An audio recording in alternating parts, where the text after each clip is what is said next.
So in multifamily right now, there's been a lot of deals going off market. And James, why is that so?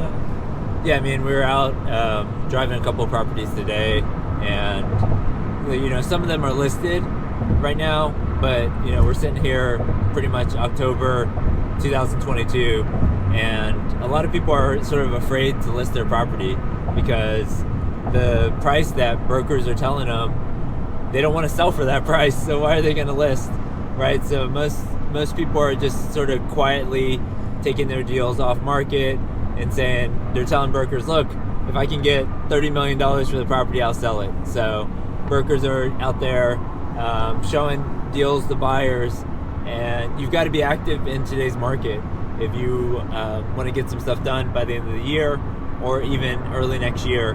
I think the brokers know who's out there being active, want to get some stuff done, and then also able to raise equity. So if you're active, able to raise equity, I think you're going to be seeing a lot more off-market deals in the next 2 to 3 months.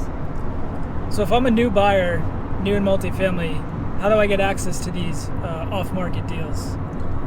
Yeah, I mean, you're going to want to partner probably with somebody who has some experience, because you're going to want that broker want to be comfortable with you, that you're able to close and raise the equity, and then also you're going to want to make sure your debt's lined up. So reaching out to someone at Old Capital, making sure they understand how you're going to qualify, whether it's a Fannie, Freddie, or bridge loan at this point, because we're seeing a lot of deals fall out right now when their debt gets all messed up, or the lender doesn't show up for closing.